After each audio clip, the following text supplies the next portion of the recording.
I'm Meggie. I'm 30 years old and I've been living in Korea for a very long time, and I'm going to be hanging out with you today. But before we get started on these beautiful things, let me tell you a little bit about myself.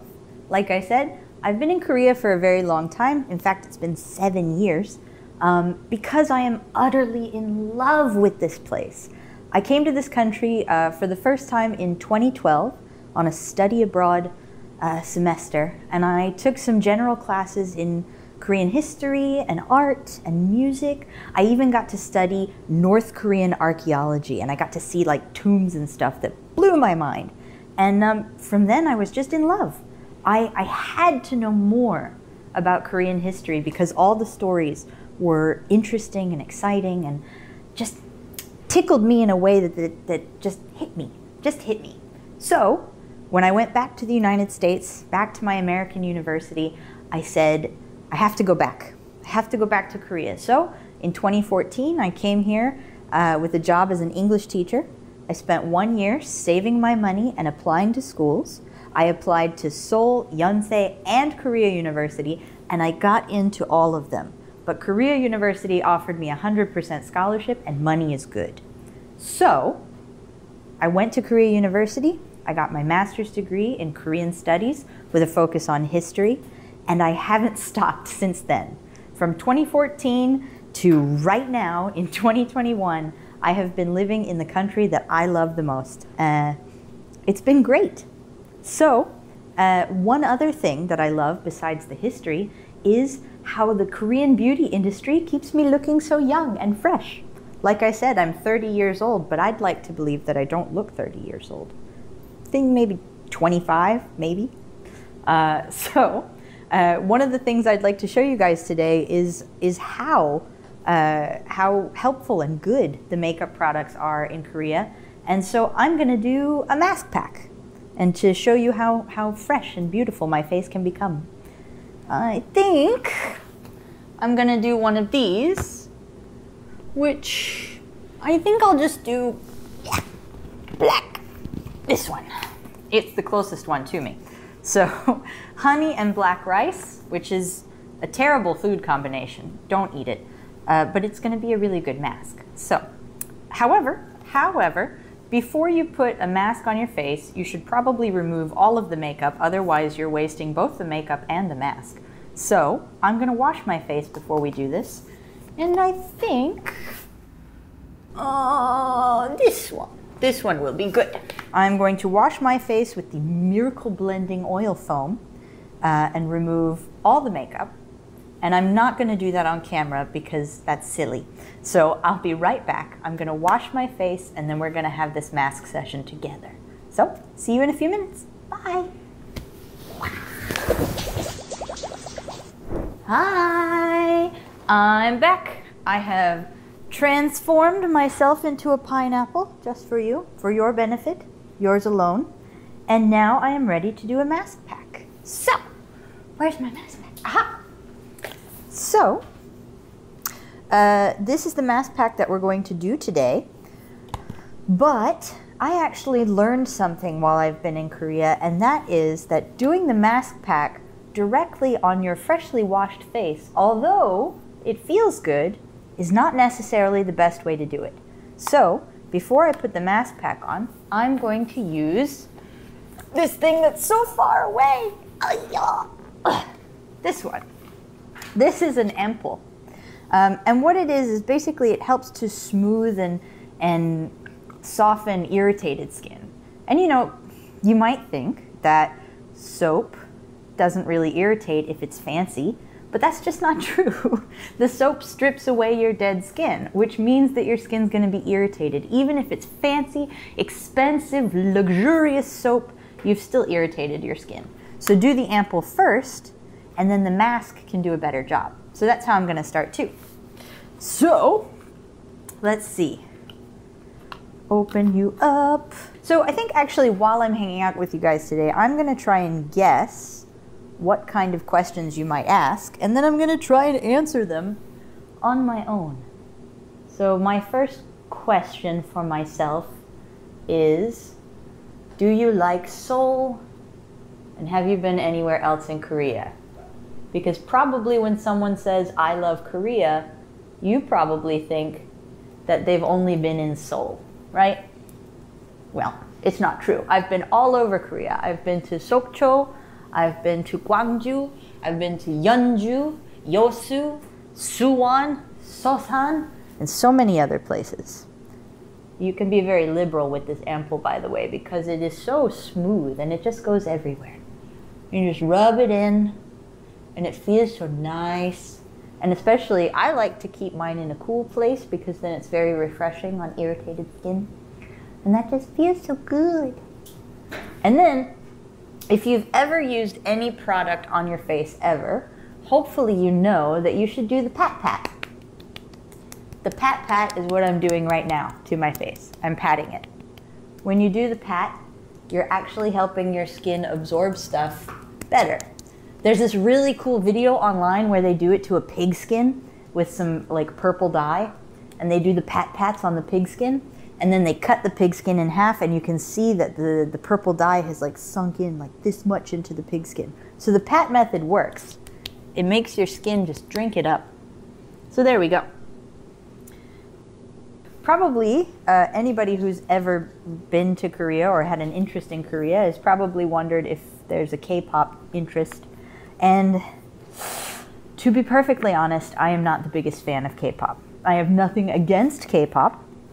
However, it just never grabbed me. I was not a big fan. I was a relative fan of Top from Big Bang back in the day. He was very handsome. I liked him. He was unconventionally handsome. He had tall hair like me.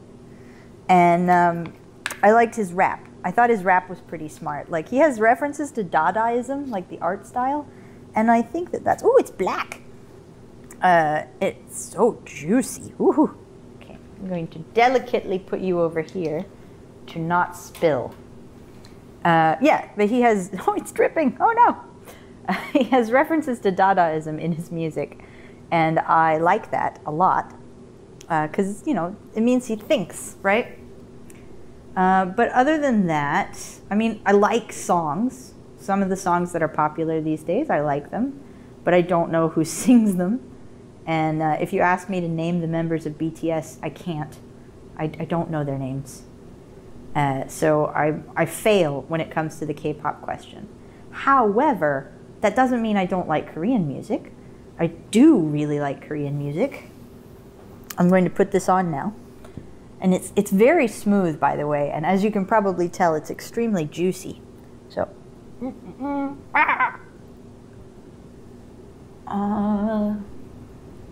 It's very sticky, which is good.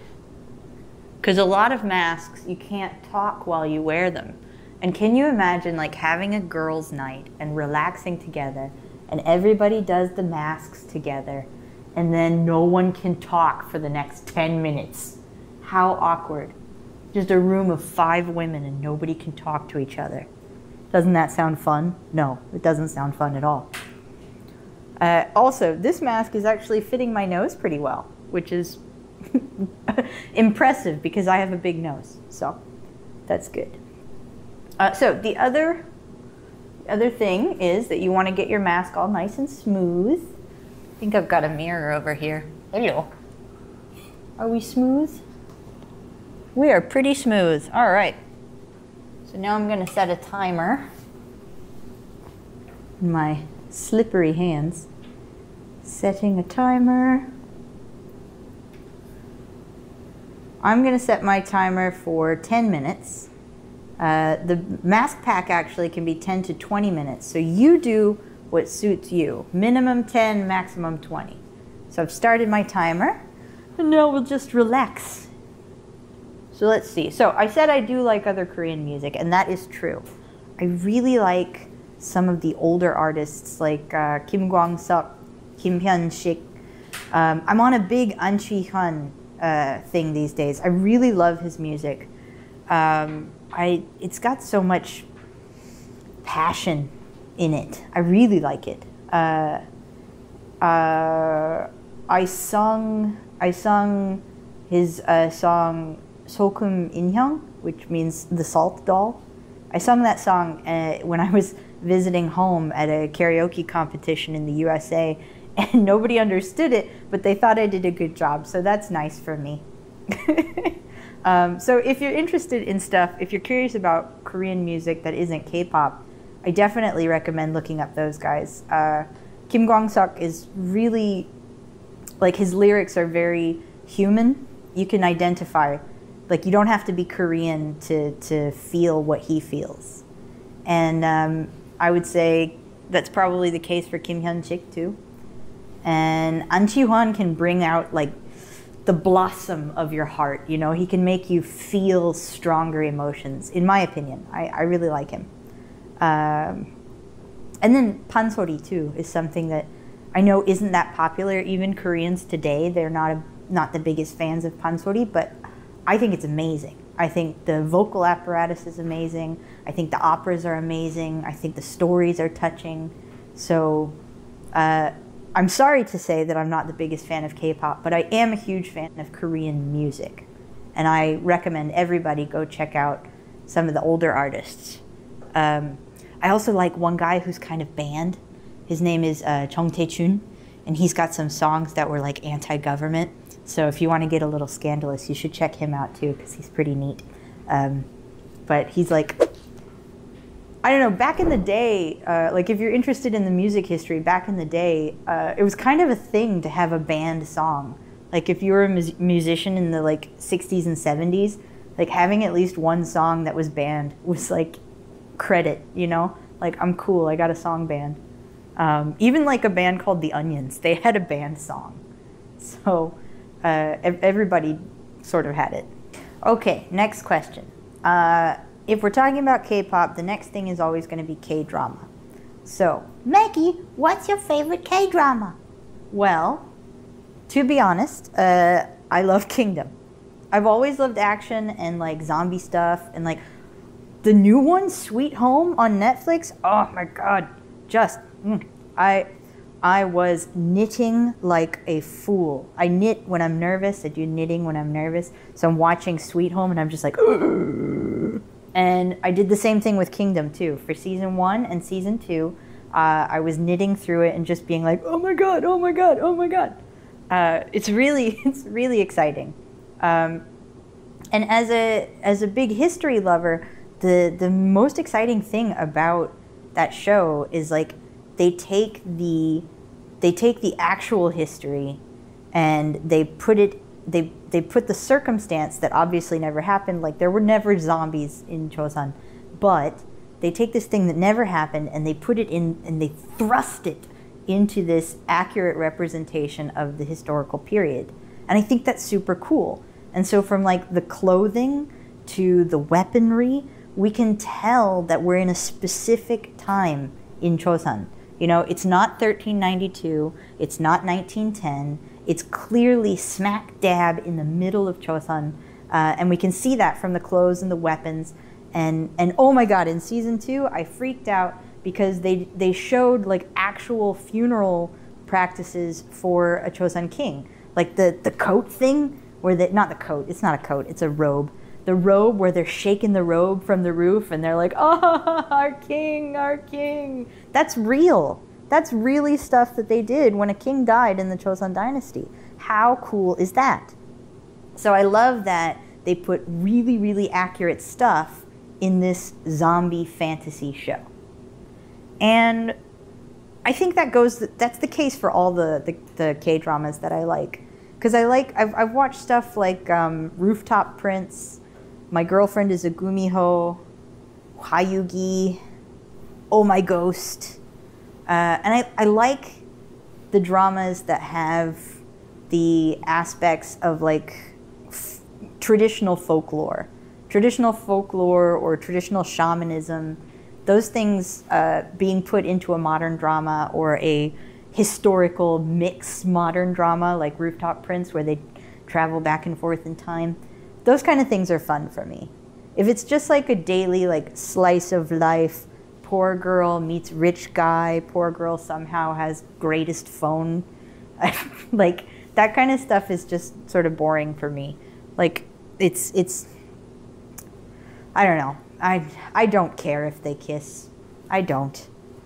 But if somebody turns into a monster, that's pretty neat. So I do like K-dramas, but I tend to like the ones that have historical elements or folklore elements or shamanistic elements. I like those the most. 'Cause I'm a nerd. People always ask people about hobbies. That's what normal humans do in normal conversation. I have many hobbies. Like I said, I knit. I also do cross stitch, you know, where you make a picture with the thread. I love hiking and biking and reading and writing and playing video games. I have no time to be bored because I have so many hobbies that I like to indulge in. So I have many hobbies. I really like drinking, but I don't know if it's healthy to call that a hobby. But it's another aspect of my Korean history passion, because there's so much history behind Korean alcohols, Korean traditional alcohols. Like okay, Sogokju. Sogokju has a 1,500-year history. Sogokju was something they were making in the Baekje Kingdom, right? That's really old, and they're making it mostly the same way that they did back then today. I mean, of course, there's some like factory-produced ones, but you can still get like traditional handmade Sogokju, and that's super cool. And I've had it; it's delicious. It's so good. So you know, if I had the time, I would take like a whole month and travel all around Korea and try every regional alcohol that I could. Because, I mean, and it's not just the alcohol, it comes with like, each one has its own like set anju, like drinking food that goes with it. And it has its like way to drink it. And so there's a story and a history for every type of alcohol that you can find in Korea. So that's pretty cool. Makgeolli is like every single region, every single county, every town in Korea has its own style of makgeolli. There are grandmas who have recipes that no one else knows, you know? So makgeolli is another one that's like, you can go anywhere and it'll all taste different. So I love that. So drinking is one of my hobbies. But in general, I like history. History's been my big thing. And so maybe you might ask, like, Meggie, why? Why Korean history? What was the beginning of this? And I can tell you the beginning of this was actually when I was in a political science class in university in the USA. We were actually, oh, my timer's up. Hello. Okay, wait a sec. Let's take this bad boy off. So you'll notice it stayed on. It stayed in place the whole time I was talking, which is great. That means you won't have any awkward nights when you do masks with people. Woohoo! All right. And it's not drippy anymore. That means all the juice went in my face. I love a juicy face. So now I'm going to gently place this somewhere where it won't make the couch dirty. And I'm going to rub it in. And like the mask pack, the back of it says like massage. And massaging is good. So like give yourself a little bit of a massage. Put it down your neck so you don't have old lady neck. Do your ears, because your ears always get sun exposure and that's not nice. You know, get everywhere that you can. Really rub it in. And then do that patting stuff again. Do the pat. Yeah. I promise you, if you look up that video of the pig skin, you will be astonished at how much the skin absorbed after patting versus not patting. They do both. So you can see, you can totally see it. But anyway, it's important. So I was in a political science class, and we were studying democratization in East Asia. So how the East Asian countries came to their present political positions, or types. And we looked at South Korea's story, which is the third theory of democratization. So like through development, people gradually become more aware and they want to improve their society. And I learned about Korea's economic expansion and the amazing sacrifices that Korean people made to go from, you know, dirt roads in Seoul to skyscrapers in just like 30 years. Not even 30 years, really, it was like 20 years. But I mean, it's just, the advancement is insane. And it didn't come easy. That's the thing. It's not like Korea's just like, okay, guys, we want to be modern now. No. There were, I mean, workers did insane hours. People sacrificed their own gold in order to help the country pay off its OECD debts. Did you know South Korea is the only country in global history to go from being an OECD borrower to an OECD lender? That means they borrowed the money, built their society, paid off their debt, and now they're helping other people. It's amazing. It's an amazing country. It's an amazing story. It's an amazing history. And I'm hooked. I'm like a drug addict for Korean history. I swear. I can't quit. So that's why I'm here, and I love it because I can't not love it. And you know, when I was 16 years old, one of my older mentors, I asked him, how did you know you wanted to be an actor? Because he was an actor. I said, how did you know that you wanted to be an actor? And he said, with anything in life, the thing you should do is the thing that you can't not do. So I can't not study Korean history. It's me. It's part of who I am. So that's why I'm here. And I feel so sticky, but like good sticky, like moisturized. Okay, so my face is all dewy and moisturized and I'm totally finished, right? No, you're wrong. Now, this is another misconception that a lot of people have.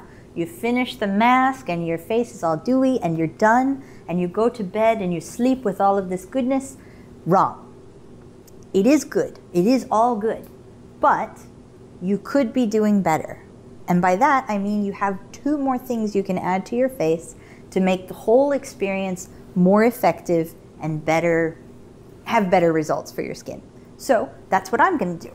I'm going to start with a softener, because who doesn't love soft skin? And the softener is important because it also moisturizes, but more importantly, it restores vitality, which really just means makes you look younger. And again, I'm 30, but I'd really like to believe I look less than 30, and I'm going to blame Korean beauty products. It's not a screw off, by the way, it's a pop off. I'm dumb. So I usually do 3 pumps because I have like pretty big face. Not that big, but it's bumpy. So just put a little softener on, rub it in, just like you did with the other stuff. Rub it in everywhere that you want to be smooth. So while I'm doing this, you may be interested to know, since, you know, I've made such a big deal about history and everything, maybe you're curious, Maggie, who's your favorite historical figure? Well, the truth is that's a very difficult question to answer. I have so many favorites. Golly. Now, I've started this question and I don't even know how to answer it. Maybe King Taejong, who was Sejong's father. And a lot of people like Sejong because, rightly so, Sejong was very smart. He did a lot of things. He invented the writing system, Hangul. He also had scientific advancements, agricultural advancements, medicinal advancements. Yes, Sejong is great. But you know who's really cool is his dad. Why? His dad was a badass. He was super cool. He was tough. He was firm. He helped overthrow the Goryeo kingdom. He was just. I don't have a special reason for liking him more than Sejong. I know Sejong did way more for Korea than his father. However, I think Taejong is super cool. I just think he's neat. He's a super cool warrior. He overthrew a kingdom, set up another kingdom, established a bunch of really neat things in the beginning, helped build the first palace, helped build the Seoul Wall. I mean, He's not as great as Sejong, I know, but he's my favorite. My final step here is going to be this cream. And it is intensive moisture cream. And now you might be saying, Meggie, aren't you moisturized enough? Don't you have enough moisture? The answer is no. The thing that causes your skin to get wrinkled is dryness. The thing that causes sun damage is dryness and not wearing sun cream. The thing that causes most of the issues in your face is not enough moisture. So you get this little tiny spoon that comes with it, and you give yourself a spoon of cream, and then you eat it. No, I'm kidding. Please don't eat it. If you do eat it, I'm not responsible for what happens to you. But you take it, and you do the exact same thing that you've been doing this whole time. You rub it all over. You put it all over your face. I think I put in too much. But it's okay. I can rub it down my neck too. You just rub it all over. Enjoy. It's so creamy. It feels like I'm putting yogurt on my face. In a good way. I promise it's a good way. It doesn't smell like yogurt, I promise. Ooh, that'd be gross. But anyway. So this is your last step. This is what you do. And this is how you do a lovely spa evening. Just really give your face the most love you can get, thanks to Korean beauty products, which is just, so nice. And I know you're gonna say, if you tried to do this too, you're gonna be like, Meggie, my face is really sticky now. But I promise you, in just a few minutes, it's gonna soak right into your skin and you won't feel sticky. You'll feel refreshed, you'll feel moisturized, you'll feel soft. You'll feel as fresh as a baby's butt. I promise. All right, and that's about it. So I'm gonna let this soak in, and in the next episode, I'm gonna put some makeup on and become beautiful again. See you then. Bye.